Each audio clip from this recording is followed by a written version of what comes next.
Hi ಸ್ನೇಹಿತರೆ, ನಮಸ್ಕಾರ. ಧರ್ಮರಾಜ್ ಅಂತ ಮೈಸೂರಿಂದ. ನನ್ನ ಗಾಡಿ ಈ RPM ಲೈಟ್ ಐತಲ್ಲ, ಅದಲ್ಲೇ ಇತ್ತು. ಇನ್ನೊಂದು ಸತಿ ಬರ್ತದೆ ನೋಡಿ. ಈ RPM ಲೈಟ್ ಇದೆಯಲ್ಲ, ಅದು ಹಂಗೆ ಇತ್ತು. ಗಾಡಿ ಸ್ಟಾರ್ಟ್ ಆಗ್ತಾ ಇರಲಿಲ್ಲ. ಸ್ವಿಚ್ ಹಾಕ್ಸ್ಕೊಂಡಿದ್ದೆ ಸೆಲ್ಫು, ಇದು ವರ್ಕ್ ಆಯ್ತಾ ಇರಲಿಲ್ಲ. ಕೀಯಲ್ಲಿ ಹೊಡೆದೆ, ಅದು ವರ್ಕ್ ಆಯ್ತಾ ಇರಲಿಲ್ಲ. ಗಾಡಿ ಸ್ಪಾರ್ಕೇ ಆಗ್ತಾ ಇರಲಿಲ್ಲ. ಆಮೇಲೆ ಫೇಸ್ಬುಕ್ಕಲ್ಲಿ ಗಂಗಣ್ಣವ್ರನ್ನ ಕಾಂಟ್ಯಾಕ್ಟ್ ಮಾಡಿದ್ದಕ್ಕೆ ಅವರೊಂದು ಐಡಿಯಾ ಕೊಟ್ಟರು. ನೋಡಿ ಹೆಂಗೆ ಅಂತ. ಎಮರ್ಜೆನ್ಸಿಗೆ ನಿಮಗೂ ಬೇಕಾಯ್ತದೆ.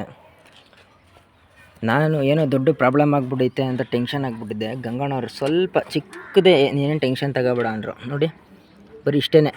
ಇದು ಇಲ್ಲಿ ಇರ್ತದೆ, ಇದು CNG. ಇದು CNG ಫಿಲಪ್ ಮಾಡಿಸ್ತೀವಲ್ಲ, ಅದು ಇದು ಕಲೆಕ್ಷನ್ನು.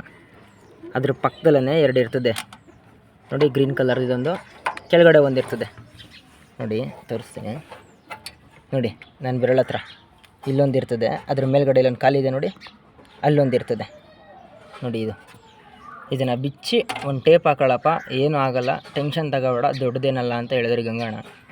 ತುಂಬ ಥ್ಯಾಂಕ್ಸ್ ಅಣ್ಣ. ಈಗ ನೋಡಿ ಗಾಡಿ ಹಿಂಗೆ ಸ್ಟಾರ್ಟ್ ಆಗುತ್ತೆ ಅಂತ ನೋಡಿ. ಸೆಲ್ಫಿದು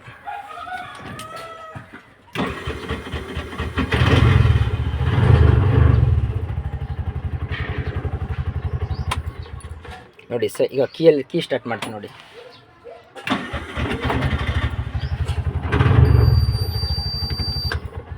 ತುಂಬ ಥ್ಯಾಂಕ್ಸ್ ಗಂಗಣ್ಣವರೇ, ತುಂಬ ಥ್ಯಾಂಕ್ಸ್ ಅಣ್ಣ. ನಾನೇನೋ ದೊಡ್ಡ ಪ್ರಾಬ್ಲಮ್ ಅಂದ್ಕೊಂಡಿದ್ದೆ, ತುಂಬ ಈಸಿಯಾಗಿ ಬಗೆಹರಿಸ್ಬಿಟ್ರಿ. ತುಂಬ ಥ್ಯಾಂಕ್ಸ್ ಅಣ್ಣ. ಮೈಸೂರಿಂದ ಧರ್ಮರಾಜ್ ಅಂತ, BS6 ಅಣ್ಣ, ಹೊಸ ಗಾಡಿ ಇದು.